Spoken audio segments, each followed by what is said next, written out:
What's all the NADA show buzz about? Hey, what's going on? It's industry trends, EV, AI, online retailing, digital marketing, fixed ops. You want to stay tuned to learn more about how to grow your business and get the most out of this massive live event, NADA show. Happy New Year, ecosystem, and welcome back. If this is your first time, please do feel welcome. We're going to have a great show tonight. Please do leave a like if you get a chance. You can click share. You can click copy. Grab that YouTube link. If this is your first time, please do feel welcome. What we've got tonight is always have the auto logistics news here coming up in a few minutes. We're going to do NADA show, education and networking. We're also going to talk about the Inflation Reduction Act. Oh boy. Commercial EVs, EV delays, and then at the quarter hour, I've got a feature interview with Steve Roessler of DRIVECENTRIC, and then we're going to grow our NADA show buzz panel with Tim Scoutelas of Max Digital, Nick Johnson, PENZ Automotive. It's going to be a great show, so you're going to want to stick around for all of that. I say here, let's do this. Let's go right into it. Oh, wow. That's what the fastest intro, I think, yet. But we're going to need that time, I'm pretty sure. So here it is, show 327 in a row on a Tuesday night. Let's see, let's go ahead and we got the digital bell. We still have that. We're featuring Steve Roessler, DRIVECENTRIC CRM. If you're not familiar with Steve, he is really into social media engagement. The Live with Drive guy, his own hashtag. He is everywhere, and they've got an amazing facility in St. Louis. They do a lot of dealer training and events, and he's a heck of a character. We're lucky to have Steve live on the show with us tonight. In fact, he got airtime at the Nashville Big Bash the other night. I mean, I don't know how he does it, but that's Steve Roessler. If you want to learn more about DRIVECENTRIC, and you're going to learn more tonight, the AI solution powering the automotive industry. Hey, what's going on? Car Hauling with Chip is here, and Rod Hamill, and Kimberly's in the live chat. Awesome. So please say hello in the live chat. Happy New Year to everybody. We also have Tim Scoutelas with Max Digital. And we're going to learn more about Max Digital showroom, inventory, dealer management, and PENZ Automotive. Nick Johnson is here with us because this is, if you are looking to learn more about how to talk to dealers, CC Transport, Chris Chamberlain, what's going on, you guys? You want to do business with dealers, and NADA show is in a month. So we are going to focus on the dealer vertical a lot this month in January. I think January has become dealer vertical month, if not other months in the year. But for sure, we want to continue talking about the dealer vertical. You know, I talk about the ecosystem, new cars, used cars, automakers, auctions, brokers, carriers, dispatchers, equipment, regulations, etc. We do all of it here. We are the ecosystem's neutral zone. Mic check, 1, 2, 3. We're okay? All right, cool. Because we're square in the middle of all of it, and we talk about all of it. And we want you to, you can raise your hand and ask a question. If you want to learn more about Travis and Dealerslink, that was last Tuesday night. I've had a lot of YouTube shorts coming out. In fact, this one, I dropped this one today. Which big auto transport broker gets acquired this year? And what's interesting, I'm glad I didn't say the broker that I think. There's two things to say. What broker's going to get acquired and what broker's going to acquire them, right? And I'm not saying the names that I think. I think there are different names out there, but already somebody has emailed me, hey, can you tell me who you're talking about? Because in sales, at 10% commission, money is pretty tight. Working entry-level pay is killing us. And I tell you, I thank you. Thank you for sending me that email. These are important topics, and people are listening. And that is awesome. Because we are following the disconnect between sales and operations, and that's real. That's where the rubber meets the road, and that's what we do. So I had the Christmas show the other night, and as I said, it wasn't a Christmas party. It was more of Jay alone in a warehouse at a podium talking about the ecosystem. Because this is what change. Change is, man, it's a rocky ride. And we go through change here. We embrace it. We adapt. We have to. That's what life is all about. And every time you make a hard turn, a couple people fall out of the bus, I guess. So, anyways, that was an interesting show. Also, if you missed Retailing Fresh Inventory with Gail Rubenstein, she was on. That was a really interesting show. And that was a lot of information about Central Bot, Central Dispatch. Boy, there's more of that coming around. Let's go into some news now. Let's do this. Really, Jay? You haven't even started the news? Okay, so top story last week. Let's get that digital belt. Top story last week was the Cox Automotive report. Come down from favorable market, making dealers pessimistic. And I honed in on that word pessimism. And if you recall, I was a touch giddy. Because I appreciate, that any amplitude, wavelength, whatever, has ups and downs. But we seem to have so many ups, it's hard to see the downs. And it's interesting because now we're back out of the down all of a sudden. U.S. auto sales expected to finish up more than 11% year over year. Boy, that was a quick down. Which, there's something to that. Anyways, let's keep going. NADA show 2024. It's in a month. And what you want to do is go to the website. Go to nadashow.com, is it? Really, Jay? You don't even know? I've Googled it enough times. Here, I'll grab the link. Oh, it's nada.org/NADA show. There you go. Link is in the live chat. Go ahead and you can click on that and follow along at home. What you want to do is click Learn. And you'll see different education types. They have a lot of workshops and super sessions. And man, I mean, it is amazing how big this show is. Sessions and session tracks and type of sessions. Your first year, you can't even grasp it all. You just want to hang on to it. It's like a whitewater ride, and here comes a 50-foot wave. There is so much. That's not even all the sessions the first day, by the way. So dive in and learn. Then you want to click on the expo. Click on the expo, and if you go click on the exhibitors. Now this is Friday, February 2nd, 10 to 6. Saturday, working hours. Sunday ends at 2:30. 3 full days, man. It is enough. You'll be tired if you spend the whole day walking the expo hall. And it's so you click on the exhibitor list and the floor plan, and this is it's all packed in 2 halls. The west, I think the west hall's the main area.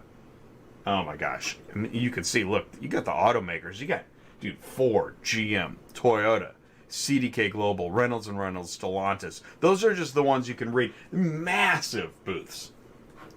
It's like Matt's, except instead of truckers, everybody sells cars and is on the phone all day, and it's something else to see.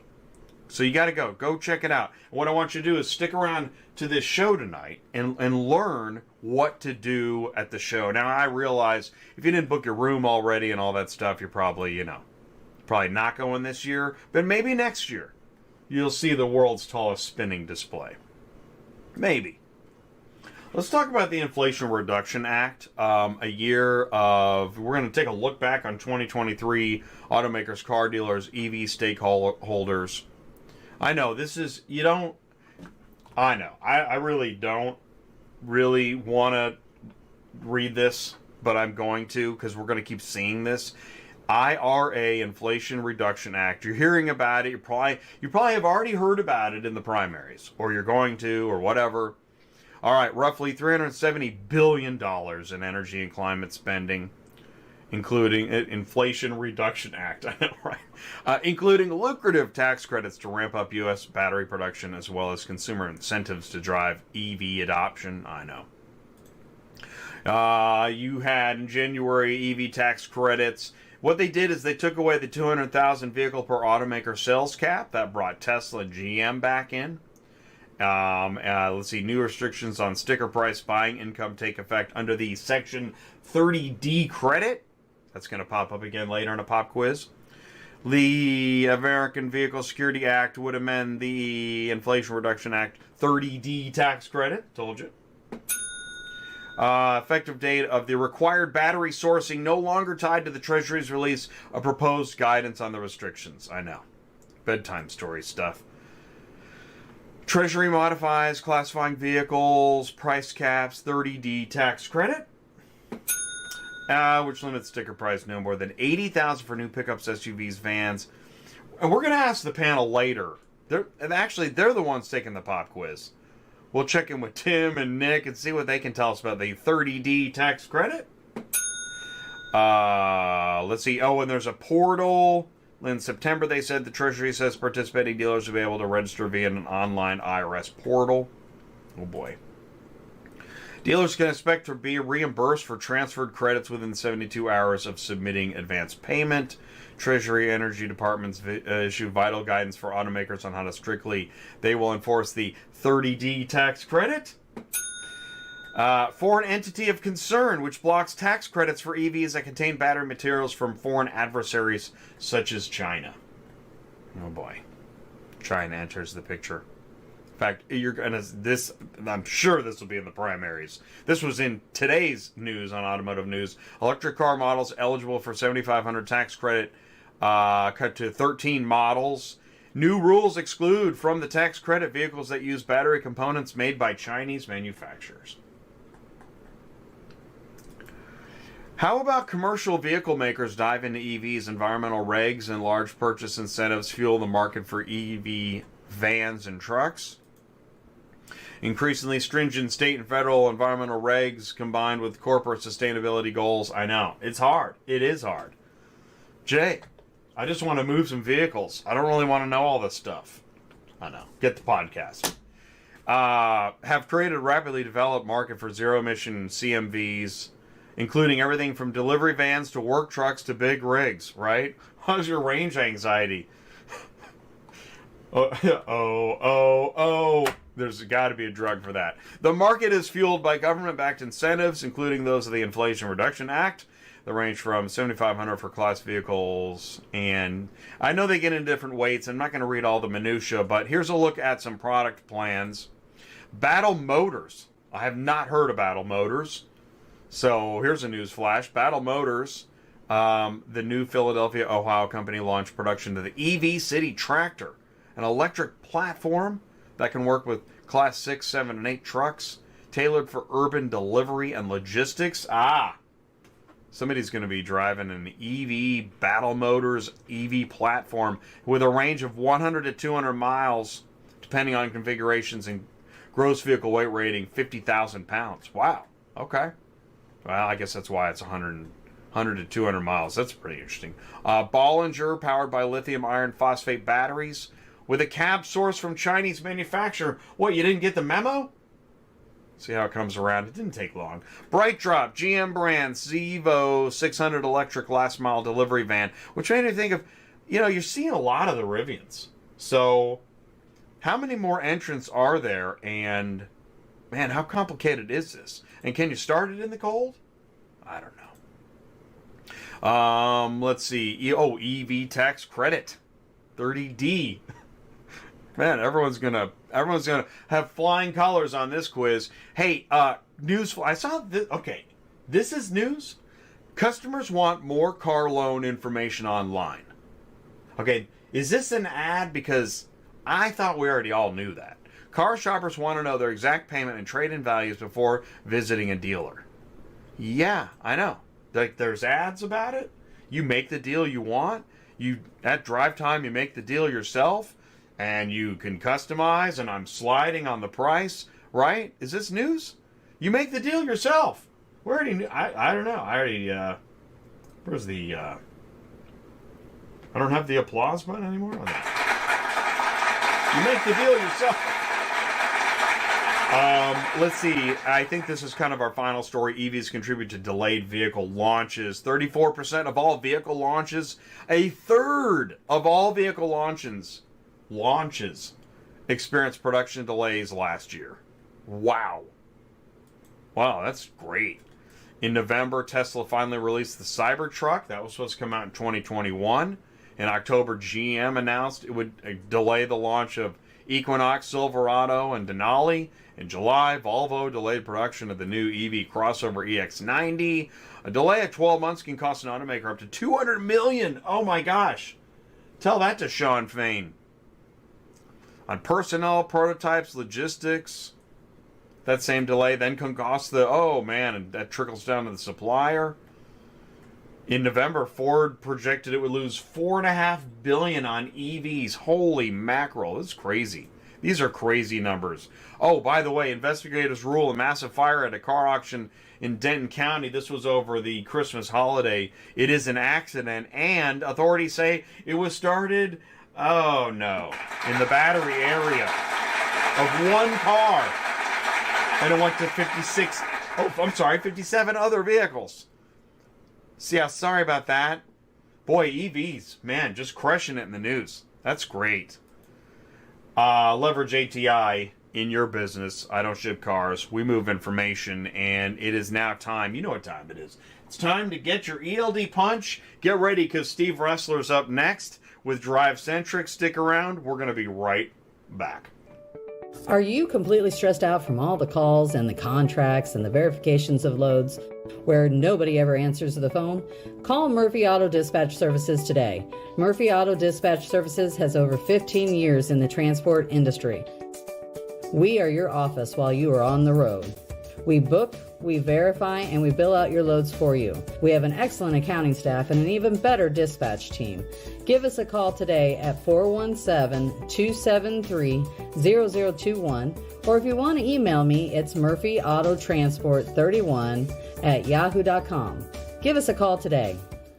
Transport Auto Quoter is by far the leading auto quoting software on the market, and the only auto quoter with a pro version that comes preset with accurate pricing for anywhere in the U.S. So you don't have to worry about it. The best part is that no change with your current software is needed. Just plug TAQ in and start booking jobs. Carriers can easily plug TAQ into their current websites and start making money right away. I bet you're wondering how we do this instantly and accurately 24/7. Well, constant analytics is the key. Our Price Watch team is constantly monitoring current market conditions, paying close attention to seasonal and quick-moving industry changes. At the end of the day, it takes a lot of time and data to maintain good pricing, time that most of us just don't have on a daily basis. So free yourself up. Using TAQ Pro is really a no-brainer. Save time and money, maximizing your leads and optimizing your online investments. You'll finally be able to sleep well at night knowing that TAQ is on the job selling for you 24/7. Never missing a potential job. Don't lose any more sleep worrying about missing leads. Get Transport Auto Quoter to quote the right price the first time, anytime. Run your business with TAQ. Visit transportautoquoter.com. By the way, thank you so much. What's going on? Oh, wait, here we go. Wait. Mark Rodeke is making martinis in the super chat. Okay, here we go. It is now time. Please do help me wish a very warm welcome to our guest, the one and only Steve Roessler of DRIVECENTRIC. Dude. What's up, bro? How you doing, man? Just hanging out, man. What is it? See, the new year screwed me up. Is it Tuesday, Wednesday? I don't even know what day. Actually, it's very strange because it is only the 2nd, but it feels like maybe it's already like the 7th or the 8th. Yeah. Right? I don't know what. I think it's the transfer portal on the Dr. Pepper Fansville ad. Did you see that? I did not see that. Did you watch any football? I watched a lot of football this week. I was out of town quite a bit, but I was going to Kentucky. Then it was just nuts. So I didn't get to watch any football on Sunday. But now I'll have to watch the Dr. Pepper commercial. Oh, dude, Fansville. I'm a huge fan. And so you ended up on the Nashville Big Bash? Yeah. What's up with that? Tell me more. So yeah, just dude, how funny is this? So we moved to Nashville. We're looking for things to do, and my wife found this thing, Audience 615. I guess I shouldn't really tell everybody, but I'll tell you it's a different area code. But anyway, but you get free tickets, and you go in, and you're seat fillers for stuff. So we got to go to one of the New Year's Eve parties and for free instead of paying like $150 a ticket. And we were up there with Old Dominion right there by the stage and filling in seats, got on TV. It was a blast, man. I mean, I just like, this is pretty cool. That's actually, I had no idea because, so when I was in LA, I mean, they're constantly giving out tickets for stuff. Yeah. Things like that. Yeah, because they need seat fillers, right? The whole front area, it's all extras. Well, there's people that paid, but a lot of people that didn't pay right. because there were like 6 venues going on. So it was the wildest thing. But anyway, but yeah, we got to meet a whole bunch of people. Like we're filling in. Alabama is having a 50-year, I guess, party, and they're doing it in downtown Nashville. So we applied for that. So you never know. Maybe we'll be on TV for that one. Okay, and your daughter is a rock star. Oh, thank you. Right. Okay, let's do that. No, really. Yeah, and actually, I listened to the beginning of. I don't know what's her single right now. What's going on? Well, there's 2 of them. She has Simulation, and then she has what's the other one? The first one she Is it Jenna? Jenna Roessler. Jenna Roessler. Yeah, please, everybody follow her. Don't follow me. Follow her. Okay. All right. Okay, good. Okay, so that brings us back to you then. All right, so what's the deal? You speak a lot, you're very visible. What's going on? What are your main messages? Well, it's kind of interesting because I had a message for 2023, which, you'll probably appreciate this, Jay, because I never even told you this, but my message doing all these podcasts and things like that was in 2023, coming, end of January, I was saying the Jedi Knight salespeople are, going to come out and the Jabba the Hutts will be exposed. Ooh. So when it comes to like car sales, because, just the gravy train is over with. Now everybody's got to work and they got to sell cars. Everybody's not making the money they were. This year, my mission with our company, we're going out there teaching more conversational commerce sales versus transactional commerce sales. And in this digital world, and everybody's wanting to buy stuff remotely, and the conversations are happening more in what we call the digital showroom. They're texting or emailing, trying to get out there and educate people on how to create good conversations digitally, if that makes sense. Well, it does. And so it's actually, I love it when you say the gravy train is over. Then it really must be, you are in touch, right? This is your wheelhouse. Yeah, well, we get to hear, I call on dealerships all across the country, and, it's hard. Everybody's just had it so nice for, 3-4 years, and now people are having to rework, and salaries are going down, and things of that nature. Floor plans, I just learned a little bit about floor plans are going to make an impact this year.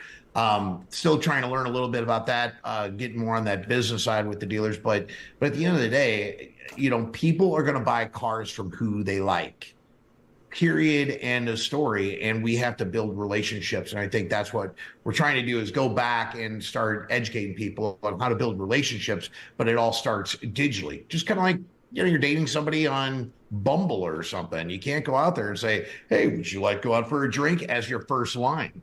It won't work. So all right, good. I'm glad we're talking about this. One is, I want to go back to, I want to talk about relationships. I don't want to miss that one. But I want to talk about, okay, can you give me like 3 details that point to, we had a gravy train? And then 3 details that point to, we don't have a gravy train. Are there specifics that signal that truth? Well, I think this day and age with it, now inventory is coming back, so there's a flood of inventory, right? I can go buy a car from wherever. Inventory was always, just scarce, right? I think that's the major part. Inventory is coming back. So that's what everybody's got to work for. I mean, I used to see where, customers would be, typing in, hey, I'm very interested in that car. The salesperson would reply back, sorry, it's been sold. They don't try to put them on another car. So now we could go out there and we can, let's say, talk to the customer about, hey, look, yeah, that car is here. We also have other cars that don't fit your needs. So you can go down. That's inventory was so bad that it was just so easy. Close your eyes and make it. Okay, there we go. Right, yeah. The dartboard was you could close your eyes, hit a bullseye, not a problem. All right. Well, now relationships. Relationships, it gets said so much that now I'm going to be a stickler. And I sat in on a session where you pointed out how you need to follow through and communicate.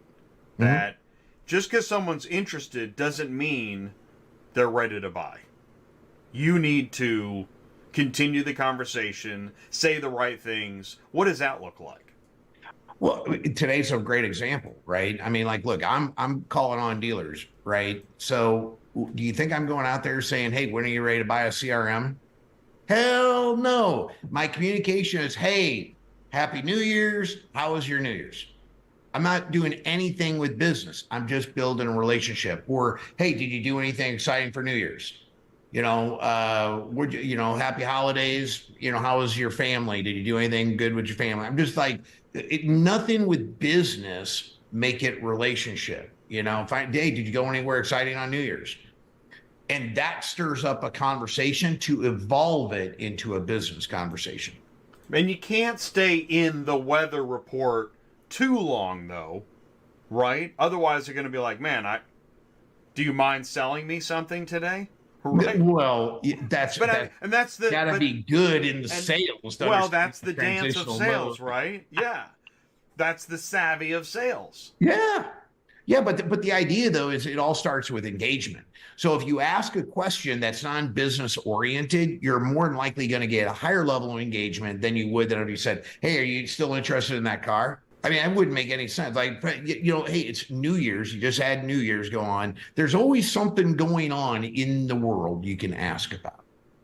Super Bowl will be coming up, or, depending upon what area in the market, if, you're following Baltimore or, any of these football teams, you could relate football into that conversation. Wait a minute. You could have a whole dealer channel about positive topics to talk to potential customers about, rather than some of those landmine topics that I'm not. It's not. But you got to start off and be warm to get a conversation flowing, and that's why it's so easy. If you go out there and think about one of my presentations, I talk about is, are you dating your internet leads? Because that conversation, if you're going out there starting a conversation, like you just want, you're on Bumble, you swipe left, swipe right. I've been married to everybody for 21 something years. So, I've been out of the game. But if I was going on Bumble trying to match with somebody and I just said, hey, do you want to meet up for a drink? I don't think I'd get engagement back. Do you think that, okay. Could be wrong. Okay. So is it your experience then that are there a lot of people that are still kind of making major mistakes in the car selling, dating process? Yes. I think it's too transactional. That's what I mean. There's a difference of saying, like, here, I'll give you a really good example, Jay. If I said, are there military rebates at your dealership? How would you respond to that? Well, this is what you did at the show. You answer. You put me on the spot. I'm like, I don't know, man. Transactional sales would say, yes, we have military discounts. Conversational commerce would be like, hey, Jay, thank you for your military service. Which branch were you in? Of course, we have military discounts. You know what I mean? You're thanking them. The customer just opened up. The first was transactional. The second was conversational. So this is one of your principles. Of course. Chapter 1. Transactional versus conversational. Yeah. When the customer is talking to you digitally, you have to read in between the lines. If a customer said something like, like, let's say they're buying a truck and they're saying, hey, I'm curious how much will it tow, for example. You know, that'd be a great door and say, hey, look, are you towing a trailer? What are you guys towing? I'm just curious. What are you looking to tow? And you just create a conversation because Right. Rather than, well, that'll be $37.50 per mile.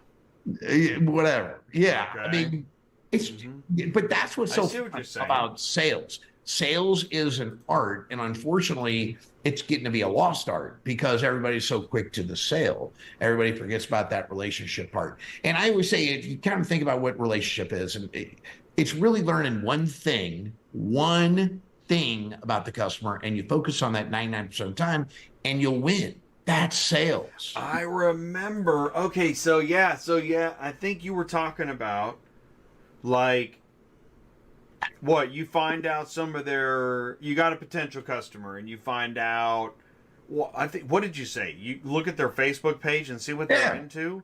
Look at their Facebook, look at their LinkedIn. You know, back whatever it was 10 years ago, I was in the medical industry. And when I was interviewing people coming in to work for me, you know, if they didn't research me on LinkedIn and know anything about me, I wouldn't hire them. I mean, just think that was almost 10 years ago. Wow. 10 years ago. So if I go out there and stalk you on Facebook, you know, the thing is I'm not stalking you. I'm just learning about you. You know, what kind of guy or gal am I dealing with? You know, and if they're into football, if they're into hockey, if they're into farming, fishing, you name it, I could figure out something and learn about you to create that conversation. All right. So can you, let's say you have a random, okay, you don't get the time. Somebody randomly pops up. You're working in the BDC. You get an online lead. Somebody's looking for I don't know what they're looking for. Right? They're looking for a charger. Okay? They got to have a gold charger now. Gold charger. And that's all you know. And they don't want to give up information. How do you turn that into conversational versus transactional? Oh, I'd say, well, if it was today, I'd say, hey, Jay, Happy New Year. I see you're interested in a gold charger. If this is going to be happening digitally, I'd say, man, that's a good definitely digitally. Yeah. I would love to learn a little bit more about your needs. Do you have a second jump on the phone so I could ask you some more questions? I need more information about the vehicle you're looking for. All right. No, gold charger. Gold charger. Right. Okay. Well, okay. So then no, gold charger. Okay. I will try to find you what I can, but I don't know if I have anything in gold, but let me take a look. I probably have other chargers, or I may have to locate one. Just give me some time. Okay, and now maybe I loosen up and say something like, well, is the charger good? Oh, well, then I can say, well, let me send you a video on the charger. And I would send you a video on the charger if I had that right there. And then I would show the personality. The trick is, like, number one, I'd be talking to you. I would also try to incorporate video. So you're also, now I'm a human to you. So that's the thing. You got to always think about, where do I send a video? If somebody's not going to send me any information, I would try to get my face in front of you and I would send you a video. And I would probably send you a video just kind of saying, hey, Jay, hey, look, Steve Roessler here. I know you're interested in the gold charger. Love to connect up with you and learn a little bit more about that. Not going to take a lot of your time. I just have some questions for you. See, and what's interesting, I mean, you're so good. I start to trust you immediately. Now I'm ready. Okay, you send me that video. Maybe now I'll do a phone call, right? I'm still going to do a voice changer and everything else because this is 2024. But sure. Right? Yeah, are interested in their car. No, yeah, exactly, I mean, yeah, voice changer, you know. Yeah, dude. But look, everybody wants to deal with a human. I think what we take for granted in the car industry is it's so much human interaction. And if you call up your insurance company, call up your cable company, call up your electric company, you're going to talk to, like, you're going to sit on hold, and people forget about that. I think in the auto industry, people have to realize, and I told dealers about doing this actually the last quarter. I said, go in your conference room and just call a company and see what that human interaction is like. And I'm guaranteeing it's going to be bad. So it's a huge advantage because if I call the car dealership, I'm going to talk to a body. or if I'm that should be a warm thing. People forget about that and we take that for granted. Well, and I think that's why there is so much. I mean, things are. I'm assuming, but I have a couple boys and they're on their phone, and even if you order pizza now, you pretty much do it online. You don't talk to anybody, Right. and that has a social effect to now where bus drivers like, hey, are you getting on? You're like, oh my god, do I talk? And so that's where we're headed, and so turning the digital transaction into somewhat of a human conversation, you're saying that is key to solidifying the sale. 100%. Right? I mean, look, nobody picks up the phone. Email is kind of dead. If you don't believe me, send an email to everybody. Tell me you're having a Super Bowl party, and you'll tell me about it. I know my emails are going nowhere. Yeah. I mean, so you have to think like with texting or obviously phone calls, you have to I think the thing that we have to teach everybody is that texting is the number one form of communication. We have to text and earn the right, schedule like what I call a mini appointment for a phone call. Like we did all this through text, Jay. Yeah. I mean, let's be honest. I did. I texted you. And what's interesting is that I said my emails are going nowhere. Here's what I've noticed. If I want to communicate, I need to text. Yeah. I can still send an email with show information and things like that.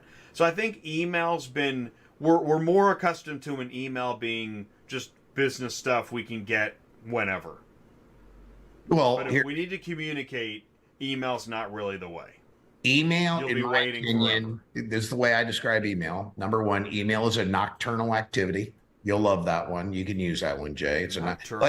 So if it's like 2 a.m. What's that? I can use it. You can. I've said it's actually NADA actually put it in their education school. Of all quotes I have, they have Steve Roessler says email is a nocturnal activity. That is awesome. That's what I'm talking about, dude. You have this effect. Your style of communication, your knowledge, it's infectious. It's amazing. So hey, do me a favor. You'll stick around for the panel? Yeah, I'll stick around. All right. Do me a favor, hang on. We'll be right back after this. We got Tim Scoutelas and Nick Johnson, so stick around. We'll be right back. AuctionVCommerce is the universal support solution to help brick-and-mortar auctions respond to the needs of digital buyers and sellers with greater efficiency, accountability, and more access.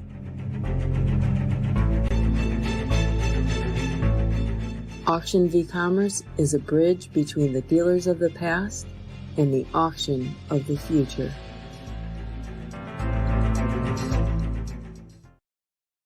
Yeah, so let's be honest with it. Everybody, as an operator, like myself, we're always looking to save expense, okay? And so if I can get a product that is just as efficient as another product and yet save a ton of money, that's what I'm going to do. And so I think the value proposition that Dealerslink offers is unmatched, right? For what we spend on Dealerslink, for what we get from Dealerslink, full spectrum, the marketplace's support, the OEM data, the Fastbook tool, the mobile applications that you have, the value proposition is huge. And I definitely would recommend, I have recommended, we are continuing to install it into our stores as we speak. Request a live demo at dealerslink.com now. Manage your inventory operations all in one place with smarter wholesale, cutting-edge recon, market-driven strategies, and automated advertising. Visit dealerslink.com. All right, links are in the live chat. Here we go. We have Tim Scoutelas. He is Director of Major Accounts at Max Digital. Nick Johnson, Director of Operation at PENZ Automotive. They're with us now in the panel here on NADA Show, Buzz on ATI. Tim and Nick, can you see us and hear us? Yeah, hey, Happy New Year, everybody. Happy New Year. What's going on? Live from Rochester, Minnesota. Wow, live from Rochester, Get Minnesota. Awesome. Let's do this. Tim, it's been a while. Say hello again, and then we'll introduce Nick. Yeah, hey, so Tim Scoutelas here, Director of Major Accounts with soon-to-be, we'll be releasing this ACV Max. I live in Wilmington, North Carolina. I've been with Max for about 13 years now. I cut my teeth in the car business back in the late 90s. selling cars for Enterprise Rent-A-Car. Then I went to work for a small startup out of Richmond, Virginia called CarMax. I spent about 10 years at CarMax. Got scooped up by the Penske Automotive Group, where I became a customer of what was then First Look and Max. And now I run a team of 8 or 9 folks, coast to coast, where we support Max Digital, with some of the largest dealership groups in the country. Wow. Great to be here.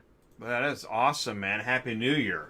That's a great I got a golf clap from Steve. I appreciate that's that, Steve. a fast, deep history. It's my elevator pitch. I'm getting ready for NADA. Hey, who are you? What do you do?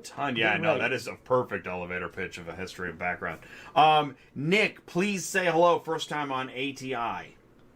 Yes, first time. Out of here at Rochester, Minnesota today.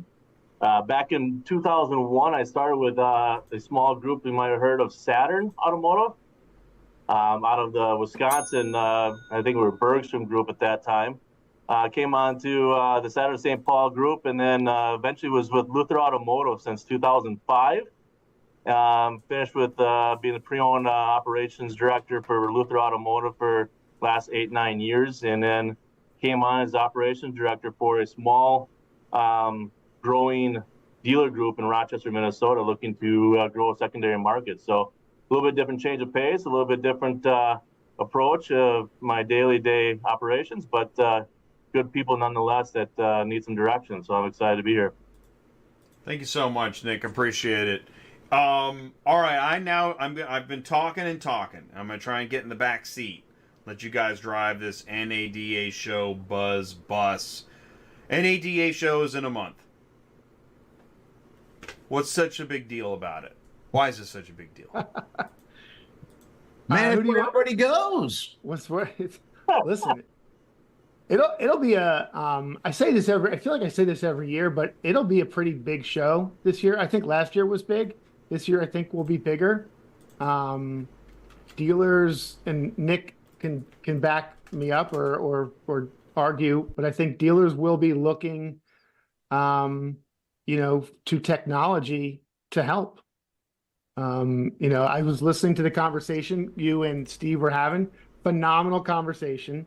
There's a lot of Jabba the Hutts out there, and you can go and try. I call them Babe Ruths and spring training players, but you can go and try and hire a bunch of Babe Ruths, but it ain't happening. So I think dealers are going to be looking at technology to help solve some of those those gaps. What do you think, Nick? Yeah, I think there's going to be some consolidations as well as looking for some secret sauce, right? So depending upon the size of your dealer group, you might have different needs today than you had before. You could have the vehicle misrepresented online without the right trim, without the right features, probably not even priced right, and still find yourself selling the car or wholesaling it for more than you bought it. That is not the case anymore. That migration of customers that went from new to used because the new volume wasn't there, availability. Now you're gonna have to see some of that reverse migration from used to new, because why buy used when new's cheaper in certain segments or certain makes and models, right? So you have to start looking at where should you be spending your time and money and how you want to make it conversational, right, Steve? In your interaction with your customers. But also, like, I'm looking just in the smaller dealer group wise, like here, floor plan expense. Yes, I think Jay, you were mentioning about floor plan. You got to learn about that high interest rates when you start having new cars on the ground. You start having used cars on the ground not traveling as fast. And your average prices was 46% higher than before in used. That's a real thing when you start having floor plan expense going against your cost. And you have to start, how do I lower my average investment and how do I lower my costs, and start looking at your third-party listings and any other resource you're using. There's going to be more scrutiny going into expense control, I think, this year. So make sure you have the right tool and training and people, but also expense. I think this is going to be a big deal for NADA. Yeah, that's what I was hearing, Nick. I'm glad you kind of heard that, because I was trying to learn a little bit more on the floor plan. And you may want to even kind of get more granular, if you don't mind, to understand, because there's a lot of people that don't understand that part of it, and understanding the business from a dealer's perspective. Yeah, well, here, I'll paint a picture for you. So say you have new car supply, say like a Subaru dealer where you've had maybe 7 or 8 days supply of new cars. Yep. And all of a sudden they say, hey, we're going to produce 30-40% more Outbacks and Foresters, and you finally start getting 20-30 of these units on the ground, and there are $40,000. Well, you're paying anywhere between that 6, 7, 8% because prime's gone up and you're getting marked up on that. Used cars, your average investment at one point might have been 16, 17 grand, and now you've been getting comfortable with selling late model against new. So your average investment might be 25 grand. Well, if they start sitting 60 days, you get controlments, you get some fees, and that interest that's 8, 9%, depending on what your floor plan is, that can add up quite a bit, right? So it's that, keeping it tight, keeping it turned, lower your average investment, but also your analyzed return, because not everyone is about gross to net, but also like net to sales. So the higher dollar sales, you have to have a higher net to that sales percentage as well. Anyways, does that help at all?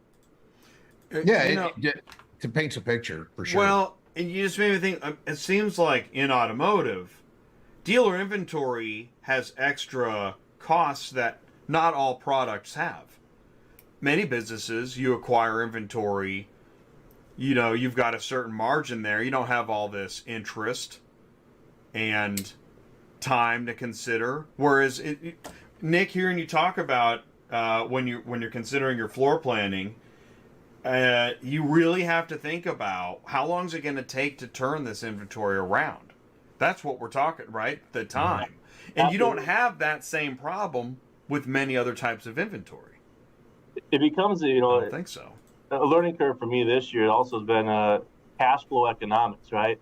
Coming from a larger group and low interest rates, you could buy cars from all across the country. And if it takes a week or a week and a half to get there, so be it. Smaller group, higher expense structure. You need to turn that inventory and that money sooner and replace it with something better to improve your overall performance. So that time to your lot, not just through the recon, but actually to the lot, is real time, real cost of money.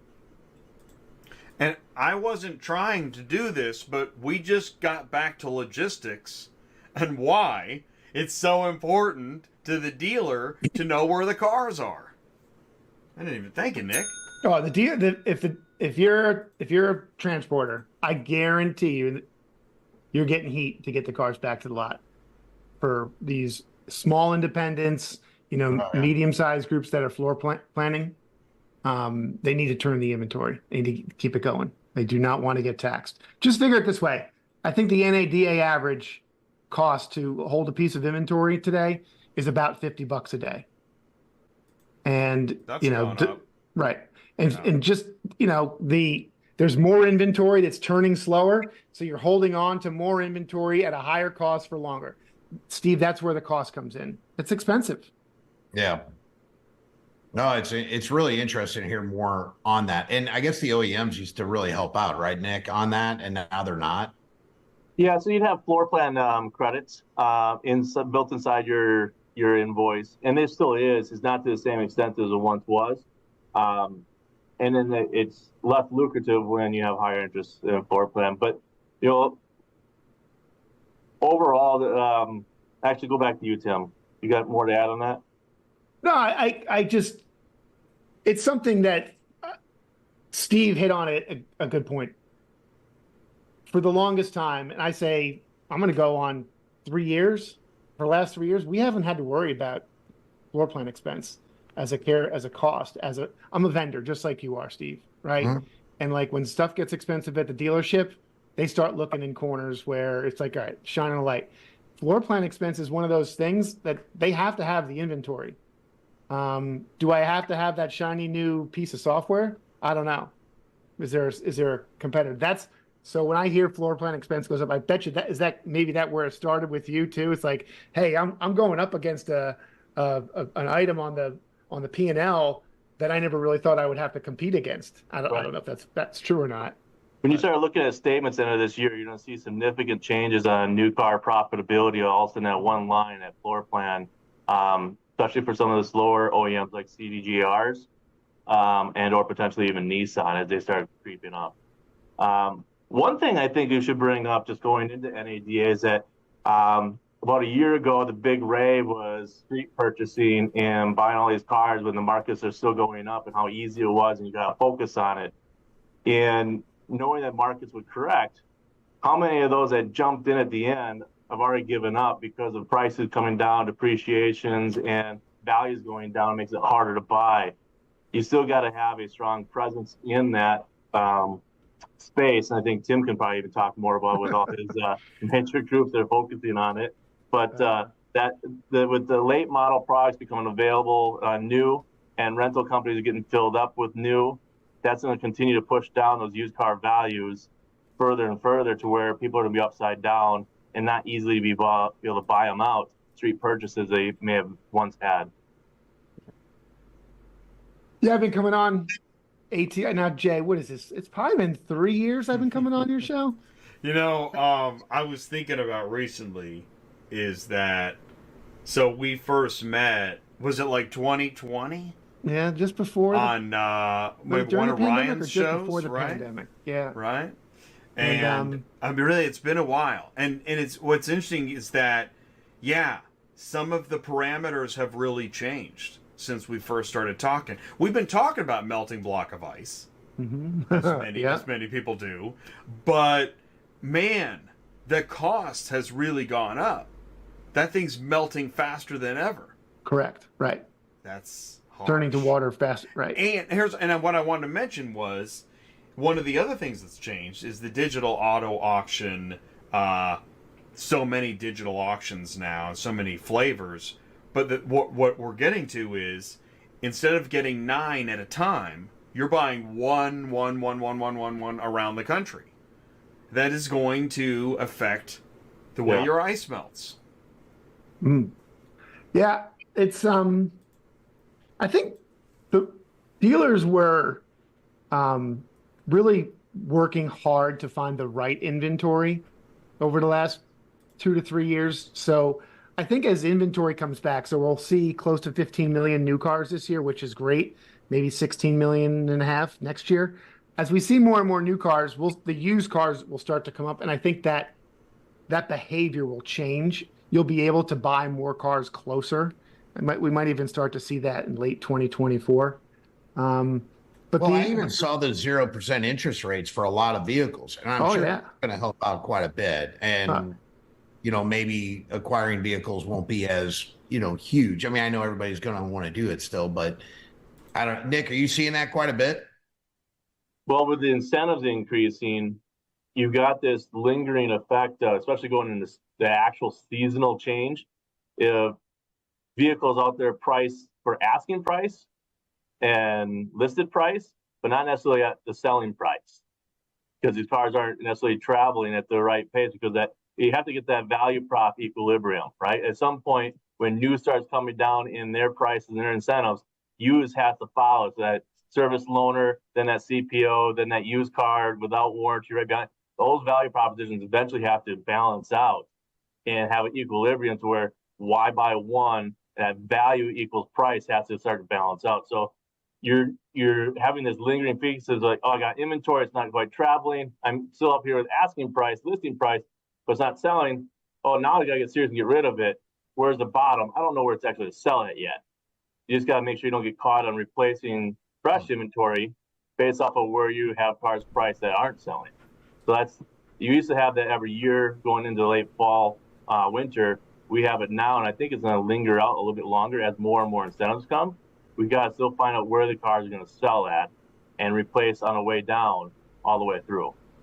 So there's still more bottom to come to get from this 46% increase in used car values down to somewhere where it's going to balance out based on supply and demand of new. Hey Steve, I have a question. Or good. I'm sorry. I have a question for you, Steve. Are you hearing dealers asking harder questions to you and your team when it comes to knowing more about their customers and the cars that they're looking for? Actually, the conversation we're having, very proactive. I mean, we're teaching about technology. So the way we go about representing DRIVECENTRIC is how, the dealerships are trying to figure out how to do more with less. I mean, I think that coming out of COVID, you go out there and see how many cars a salesperson was selling. So I always look at these Jabba the Hutts, let's just say, and you kind of use Babe Ruth. We have an artificial intelligence built in to Drive. So it's helping create a huge chunk of engagement.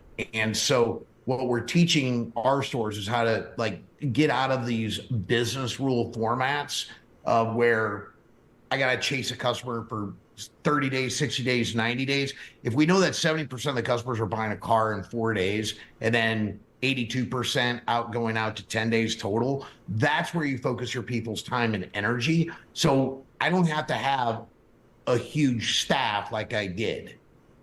And so a lot of our stores, the way we go out there and approach it, we're not making a CRM change. It's an operational change. So it's an operational cost benefit to leverage the technology. That's what we're going to be teaching at NADA. And we have a lot of dealers going out there that, people don't have to reinvent the wheel, but they can talk about their pay plans, how many leads can one person handle now, but they're also getting away from all these business rules that are just like 100 phone calls, 50 emails a day to do what? Doesn't your metrics change then when you're focusing on customers that are truly engaging here and now? The metrics of what you can handle really starts to vary versus having to do all those extra layers of extra phone calls, extra emails to people that aren't in market, right? Correct. So I'll do more with less of, but focusing on the here and now, right? Exactly. I think if the dealers focus their energy and talking to the customer where the customer is ripe and buying, that's where they focus. I think the dealers just, they want to still go out there and chase that 5% market, but really if they focused on where the meat and potatoes were, they would actually sell more cars. But in a lot of our stores get rid of templates, for example, they just talk to the customer because they're leveraging AI. But let AI go after and chase. Actually, we just did a study. You guys will get a kick out of this. We did a study when dealers and salespeople, BDC, they're no longer following up with these customers. The AI will reach out, get 20% engagement, which equals a 4.1 delivery rate. So these are deals for you, Nick, where your salespeople aren't touching these customers. Technology is getting that re-engagement and your people are closing at 4.1%. Yep. That's we need to celebrate. So as we walk into NADA, that was one thing that walking into this year that we went ahead and invested in is one of our AIs. It's not necessarily for the media people today, even though the engagement, it starts, it hands it right over to our staff, but it's that long term. And once they start engaging, it makes that soft TO over to our sales manager or the salesperson based on what the question or line of questioning is. So yeah, I'm excited about that transition. Yeah, it's all training. It's about working with AI. And that's what people typically want to fight, the technology, and they don't adjust their workflow accordingly. And so it winds up interrupting. And it's kind of like, I give the example, you guys will probably love this. I always give the example of a Roomba. I don't know if any of you have a Roomba, but I guarantee if you had a Roomba, you don't sweep, you mop, unless you're OCD and you're going to spot sweep. Right? But the idea is if you know the Roomba, meaning AI is texting and emailing, then you have your people do personalized video, or you do phone calls, or you start what I call quarterback in the conversation for the AI. And I think that's what you're going to see a lot in 2024. AI is getting a lot of the engagement. You get rid of a lot of workflow, and the dealers have basically responders on staff. So there you go, Jay. That's the theme. How do you do more with less? That's what it's going to be about. You know, I appreciate some of these specifics, because when I hear dealer training, I don't think I'm alone. I think of lots of push-ups and hype, but it's not. You gave some specific examples of what this dealer training looks like, right? And you're right. Pushing back on technology, man, that's universal. This is a universal problem. Every business has people that are trying to push back on the adoption of technology. Yeah, and I'll even pick on Nick. Nick, I don't know what AI tool you're using. It really does make a difference. But the question is, when you implement AI, did you adjust your workflow accordingly given the way the technology works? Yeah, we're not making it fit our workflow. We're adjusting to its workflow so that we can build and grow with it. Okay, that's good. Because a lot of times, like, you buy the technology and you got to kind of figure it out, you know?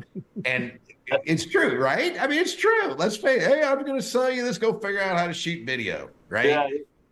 At least I'm somewhat familiar with it. I piloted about a year and a half ago, 2 years ago, for a company that was looking to buy it out. So I had pretty good experience with it. So then it's like, well, here now in the franchise stores, looking for some type of consistency beyond what I currently have, as we are spending the first month of this year working on our conversational sales process and our difference here at the dealership and actually greeting customers versus making a transactional. So I like that you brought that up. But meanwhile, I'm also working on that long-term follow-up and that engagement piece to where here, now we're going to jump into the conversation here at this point versus poorly doing all of it 100% of the time, right? We have the inconsistency of you got a 3-month or 8-month salesperson is, I was going to get to the phone calls. I just want to get off them so I can say I did them, right? What's your quality control look like and consistency on your approach to your follow-up with your customers? Yeah, and that's why I always tell everybody is when you're going out there, like, here's the thing: is every activity that every dealership is doing is steering around engagement. And one of my slides, Nick, when I have when I'm presenting on conversational commerce versus transactional, and I'll make it very plain and simple, is whether it's you, Tim, or you, Nick, do you value 100 phone calls, 100 emails, or 100 texts, or 100 videos? What do you value? I'd like 100 videos. That'd be feels pretty deep to me. But yeah, I would take the videos. You tell. Well, I don't know. What's the it's whatever gets the most engagement, right? And we know texting, right, will get you at least a 34% engagement rate. Your phone call engagement's like 9%. Email, or I'm sorry, 12%. Email is 9%. So what we do at the dealership is we're measuring the wrong activity for our salespeople and BDCs to do. That does not get the job done at the dealership. Yeah. It's just they're looking at it. Oh, you made 100 phone calls. You can go home today. Yeah. You know? Well, the quota thing, I'm really biting my lip here. I've never liked quotas. I understand. It's like reps, right? Right. You got to do your reps and you got to keep your chops up. But at some point, what are we measuring? Right? At the end of the day, it's got to be. You got to open up that Rolodex. There's plenty of $100,000 incomes in that Rolodex, Jay. Make your calls. See, oh, man, I would never last at a dealership. Yeah, I mean, but see, that's where I think calls. I mean, I'll make calls. I get that. Yeah, but here, even like the younger generations now, you get a phone call, they let it go to voicemail, and then when they do call, they don't even leave voicemail. So like, how many of us actually? Some don't even check voicemail. See, but that's because they know calls you want. The truth about voicemail. And I'll even prove my point. You know, you can give me Nick's number tomorrow. I guarantee he will not pick up. I make a wager on that. Anybody want to bet? Steve, if you're not already on my phone, you're obviously not that important today. But you might be exactly. But that's no. But see, you just said that. That's proof in the pudding right there. Yeah. The customer does not have the store in your phone, so you're not going to pick up. Right. That's my point. Right. Yeah. And then if you have a CRM that changes your phone number each time you call, that doesn't help anything either.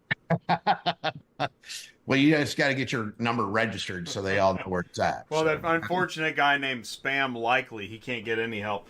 If email is nocturnal, then voicemail is comatose. Right? I don't think that's true. I don't think that. I tell you what. I knew you'd disagree. I make voicemail a game. The chance guy might work a little bit though at times. Right, but like Steve just said, he has to make it a game. Yeah. To have it make some kind of sense of doing it, right? Yep. Because in auto transport, I've gone an hour without talking about auto transport. In auto transport, if you're booking a load, if you're calling about a load, and you leave a voicemail, like somebody will smack you. Why are you leaving a voicemail? Like that, you're never going to get that load ever. Don't do that. You're wasting time. I've got stores that just text their drivers that, hey, I'm assigning these here on the and such, and pick them up, and it just reply, got them. Like, so it's directly to the transport, right? That's right. That's right. Just text it. Just send it over. But let's see. Okay, how to do more with less. By the way, I think, unfortunately, and I think you're right, Tim, how to do more with less. But we all feel like we've been squeezed since the 80s. How much less can we do more with? Although, I guess that's why AI has been created. Guess what? You're going to get less. Happy New Year. Well, listen. Everybody was fat and happy during COVID. So, I mean, what are we? What's the problem? There's going to be another thing there. I think there's going to be some disruption in your management staff that we're getting paid well, almost too well. Started living up to that expense, and now they're going to be asked to do more to actually produce. Right. And it'll start looking, and there'll be some holes left. And all of a sudden, you may not have that same training capacity that built the last one. So there'll be the disruption. So some dealers might be like, can I automate some of this? And is the same role of my used car manager or other roles the same today as they once were before? Nick had said we're not at the bottom yet, although we are almost at the bottom of this show. Question, fixed ops like Stella Automotive, AI, voice chat, are we there, or is this still kind of future stuff where we're doing stuff with AI voice? You still have to sell the car as a person, right? My experience with AI it's fixed. You mean on the sales side? I know I jumped around, but I know that if you can use AI voice to schedule service, yeah, then you can also use it to manage the lead. Yeah, I don't. Right. I don't know anybody who's using it to drive, voice AI to sell cars. Maybe to take the call and move it through the dealership. But, Right. Okay. I mean, I do know that there are plenty of stores, and I'm using AI to drive, written. So chat is a big tool that we're seeing a lot of artificial intelligence use. Even generating emails. Following people online and just kind of nagging them here and there. But as far as like voice AI and selling a car, I don't know anybody who's there yet. That sounds futuristic. Well, it does. Well, I'm glad you said, okay, but you answered it. Text. AI through text. Because, like, if I go on Amazon and I got a problem and I text for chat support, I don't know now if it's a person or not. I can't figure. Do you care? Who cares? As long as I get my problem solved, I don't give a shit. It's a games, Yeah. It's, like Steve said, I'm playing games. Look, if you're talking online, you're always talking to a bot. Let's be honest. Everybody you're talking to, I don't care who it is. The first phase one is going to be a bot, and it's going to get as much information as it can to either generate a lead. But it's going to create as much information as it can versus spending time with a human. Right. That's what it's there for.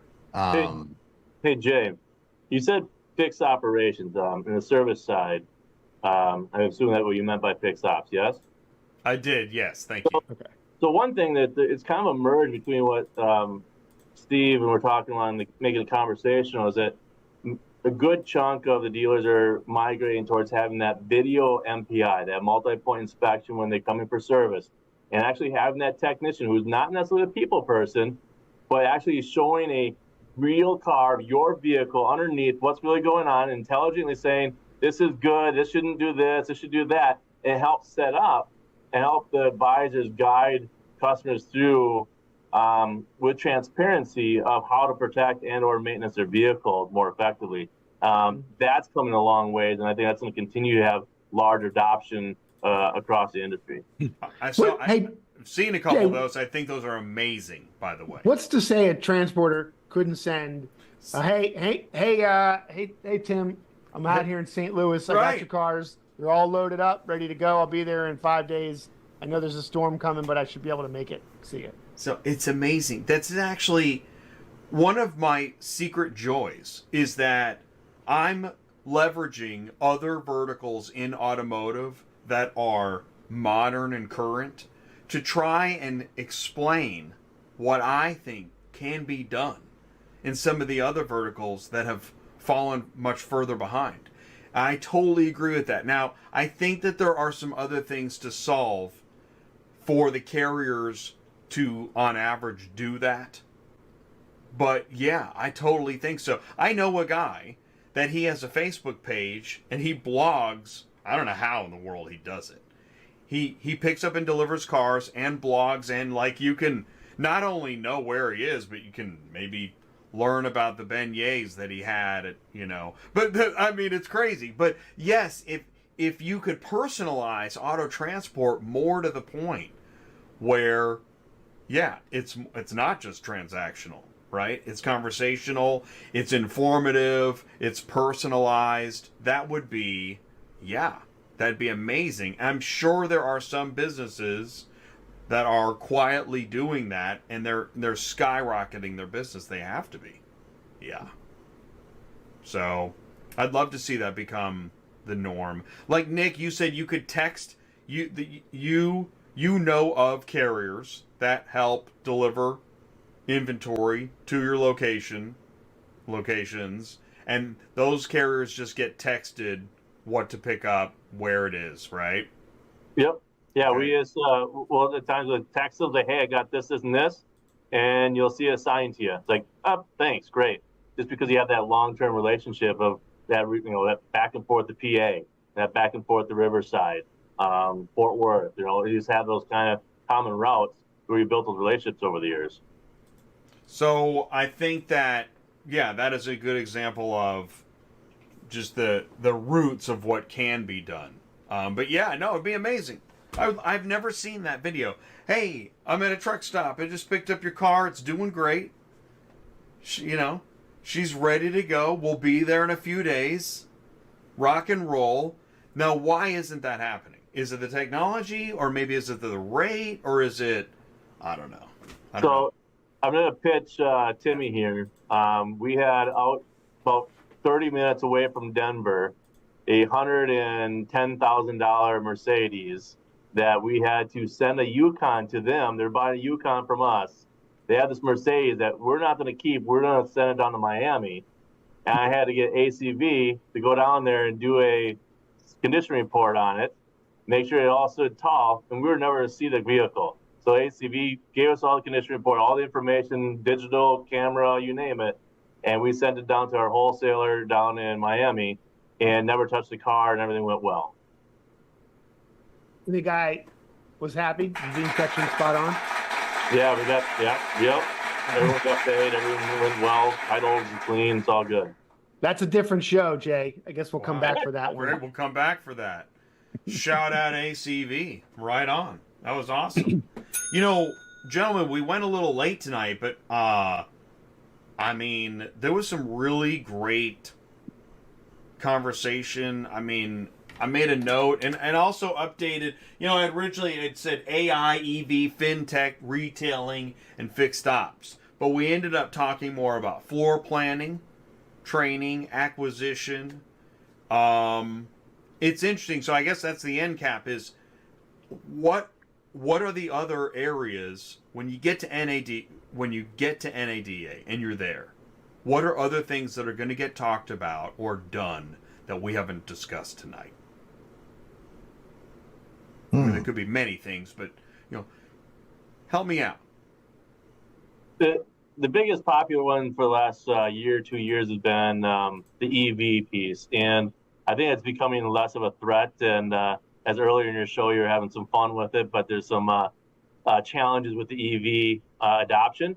But as dealers, we're still going to be looking at how to protect ourselves from having a bad battery. And there's different products out there that are going to eventually give you history on those batteries and whether they have a life or not. So you could have a low mile vehicle worth less than a high mile vehicle with a better battery.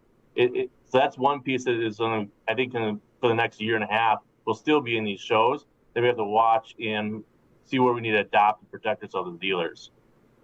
Well, is the EV hangover kicking in? Are we coming down to earth a little bit on this? Think so. Go ahead, Timmy, because I think the OEM dealers are sick of it.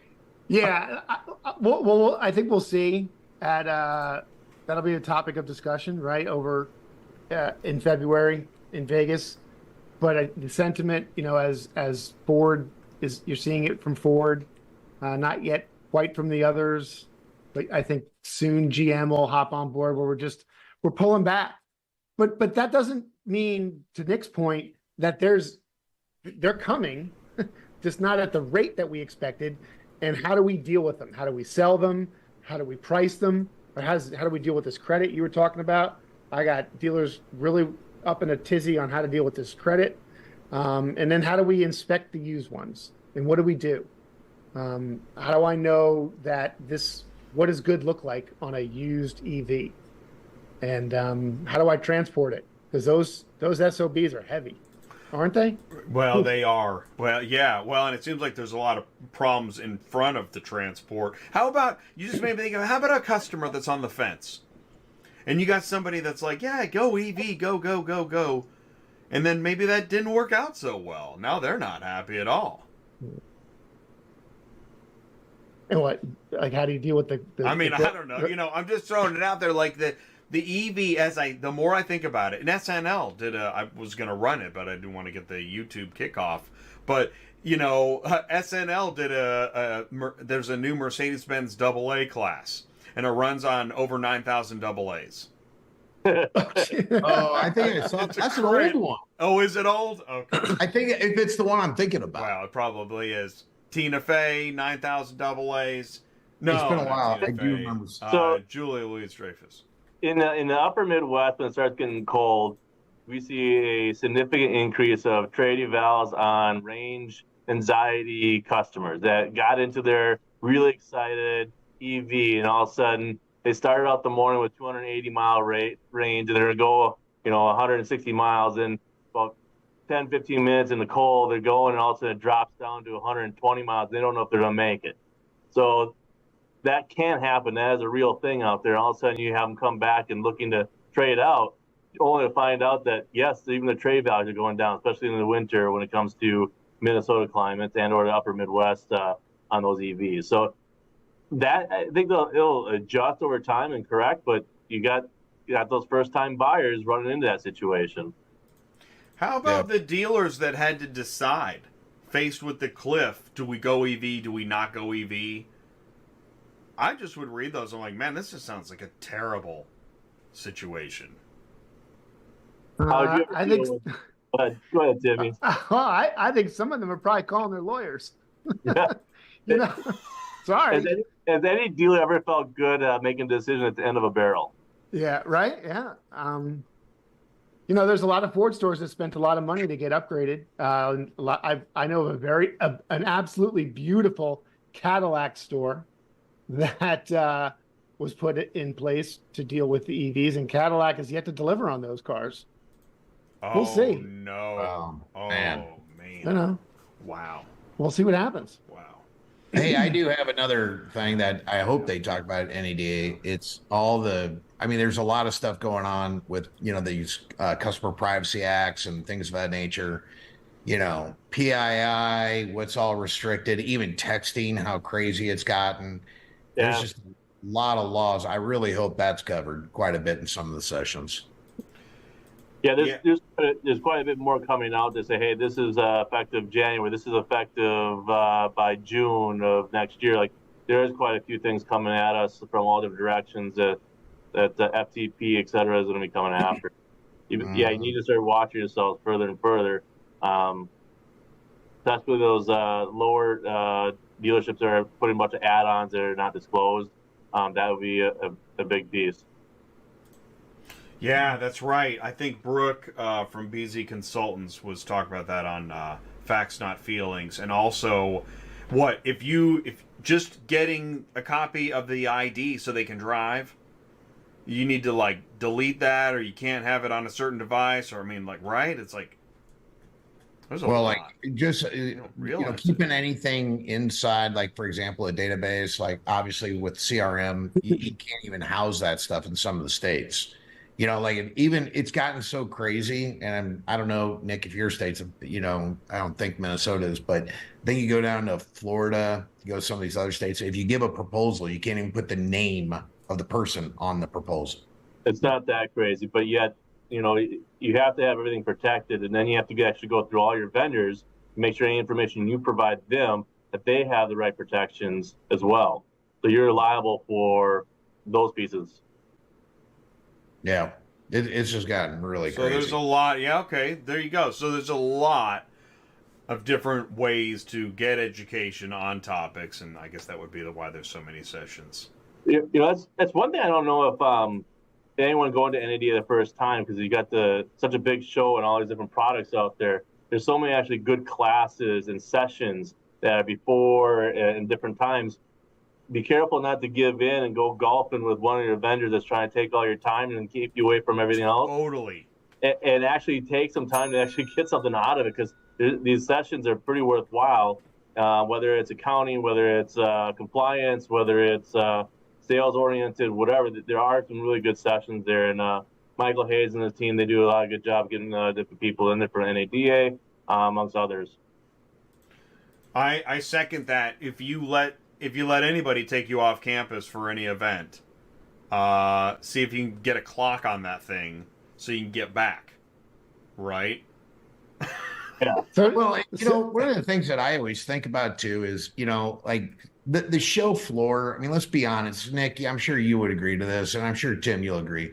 These trade shows are just like, nobody goes to the booths as much as they do. Nick's going to have his badge turned around.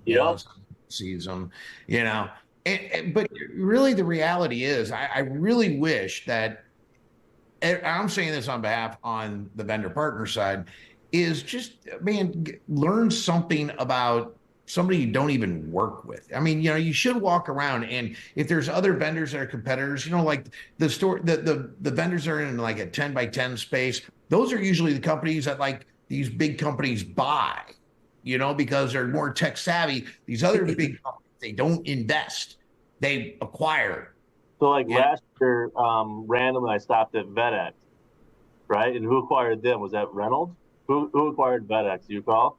Oh boy, I don't know.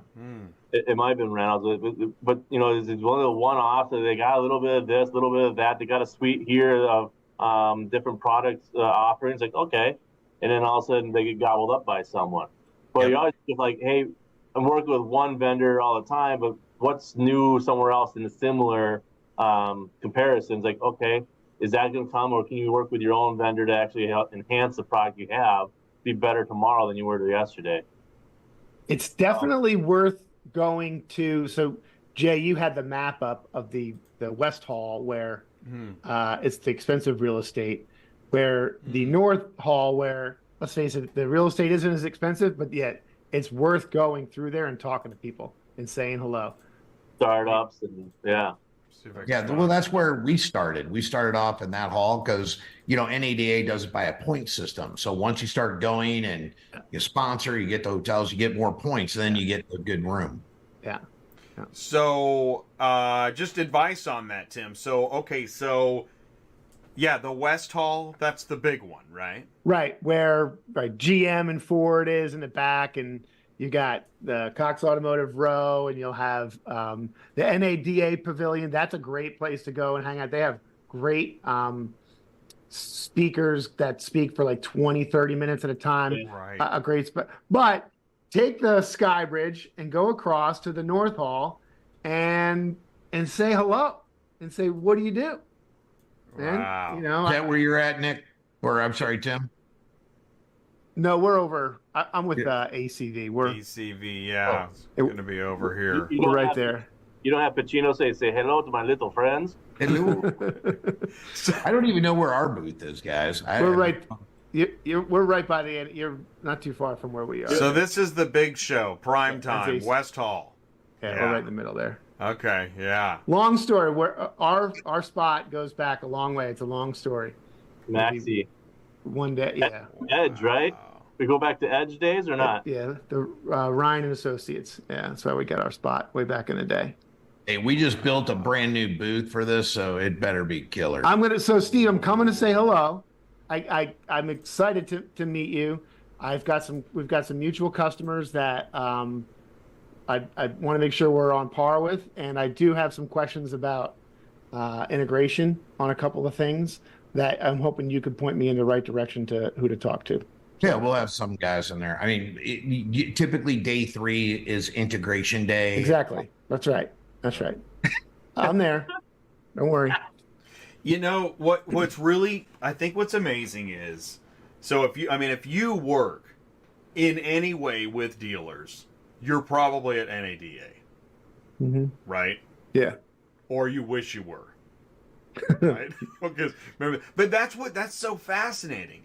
There aren't many shows where it is. Somebody said it's the Super Bowl. I mean, this is prime time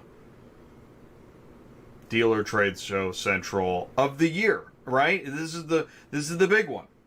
Yeah, I know I'm hyping a lot, but I mean, my first time at NADA, I don't know, 2019, 2018, man, I mean, I got there, I was like, what happened? Oh my God, I had no idea it was this crazy. Well, and I'll tell you what, last year was probably our biggest year. And I don't know, like, Tim, you being at Max Digital, I knew some of your, all the folks that worked there way back in the day. And I mean, everybody's moved on, you know, with Lithia and stuff like that. But at Max Digital, that is. Are you at ACV or are you at Max Digital? That's what I was trying to... ACV acquired Max Digital in 2021. Okay, got it. Okay.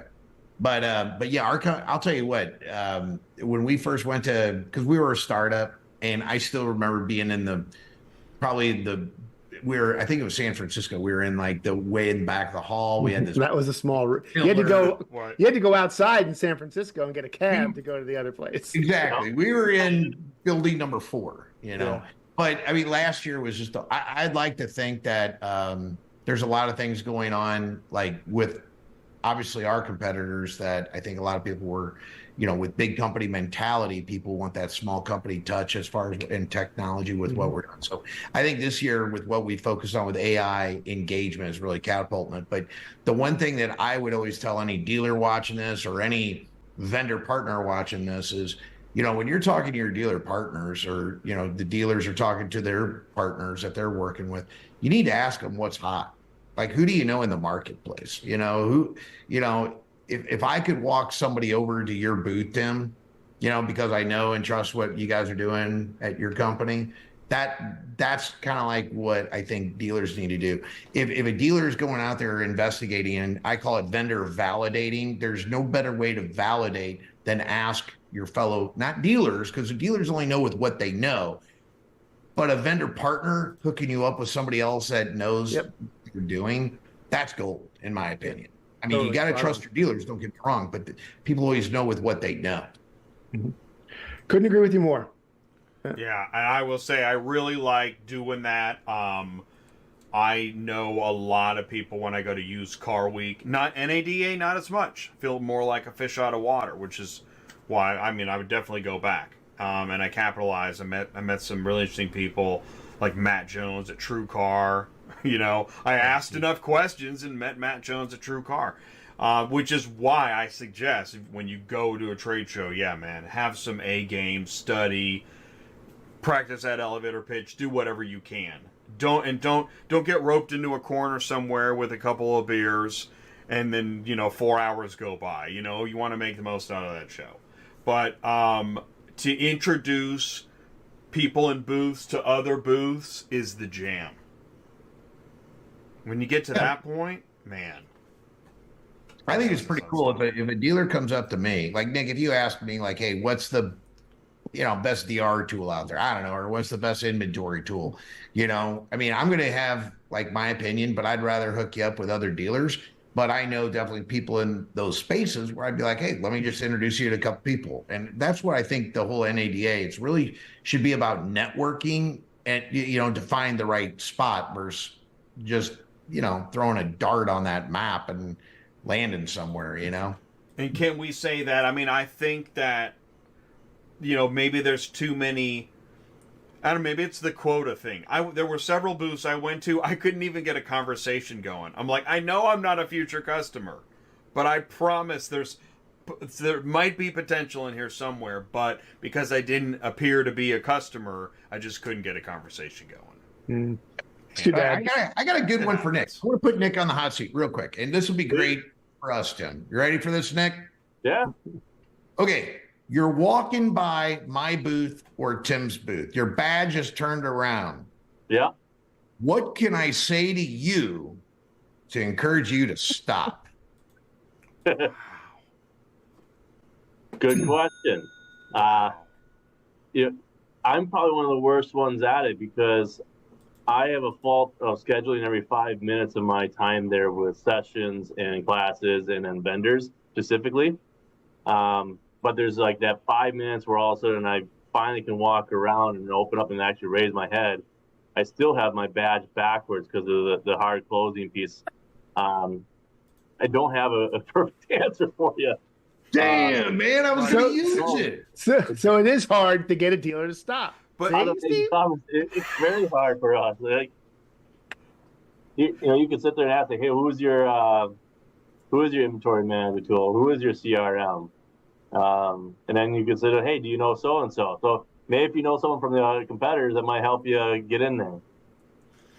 But what you just brought up is a really, because when let's say I'm doing that, I'm walking down, and I'm not looking, and I'm not, I'm going to keep walking, and somebody's able to stop me, and I have an engaging conversation, and then I realize, wow, they did it. That was so smart. I'm glad they did that. But what is it? I bet, Steve, you could rope in, I bet you could rope in that random that doesn't want to talk. Dude, right? You never know what the hell I'm rope it in randoms. I'm the roper. I am the roper. Man, There's awesome. no doubt That's in my mind, skill. Steve. That is You're very good at it. Yeah. Dude. No, I have fun roping. That is true. That was like literally when you're at the booth. I mean, you need your ropers, and then you have the people. If I go around, I'd go around to probably Tim's booth. I'd look for a dealer and I'd say, oh, there's Nick. Hey, Nick, come on here. Let me show you something. He needs like Right. silver Come six over. guns, and he's, man. Steve, I see you at our booth stealing people. I might cut you. I might, karate chop you or something. Come over the top. Oh, gentlemen. All right. Thank you so much. Listen, I'm gonna end the show here. Steve from DRIVECENTRIC, Tim at Max Digital, Nick at PENZ Automotive. This was an awesome panel. Thank you so much for your time, and Happy New Year, everybody. Thank you. Golf clap for Jay. Thanks, There. guys. Good job, Jay. Have a good night. Thank you. Right on. Peace. Thank you. All right, man. That was awesome. Yeah, JT, thank you. I can't, I can't plan. There's no way I can plan all that. I have no idea exactly. Oh, there's the map.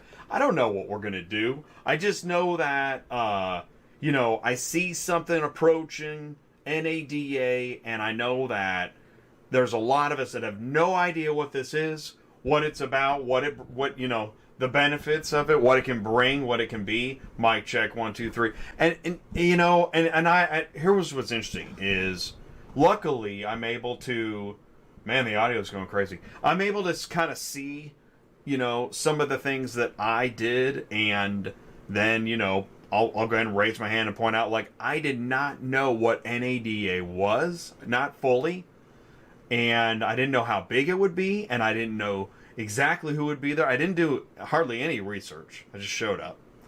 And, okay, so that's a mistake. So, before you go to a trade show, go to the website, look and see. Yes, the education's important, but your first year at a trade show, you're pretty much just going to be in the expo hall just trying to figure out what's going on. But that's not true for every show, and that's why, if you have a question, send me an email. All right, I'm talking too much. I've been talking and talking and talking. I want to thank Murphy Auto Transport, Superflow Systems, AuctionVCommerce, Dealerslink. I want to thank Steve Roessler at DRIVECENTRIC, Tim Scoutelas at Max Digital, and Nick Johnson at PENZ Automotive. Thank you, everybody, for tuning in the live chat. Mark Grodicke, thanks for making martinis. Sure, do appreciate it. And Happy New Year, everybody. This is the first show on ATI of 2024. Got a lot more to do. I got, another 51 live shows on a Tuesday night. Maybe 50 shows-ish, between 40 and 50 on a Thursday. Lots of YouTube shorts. We're also going to be doing some other types of videos. And actually, tomorrow, I'm going to try to do a live on LinkedIn test. So we're going to see about that, see how that goes. Anyways, thanks everybody so much. If you missed the show live, you can watch it on demand. You can get the podcast. Most people opt in for that. So thank you so much. And remember to tell a friend, like, share, subscribe, talk about ATI, auto business, yada, yada, yada. Okay, Jay, run the car hauler. Happy New Year's, everybody. Thank you so much. Peace out.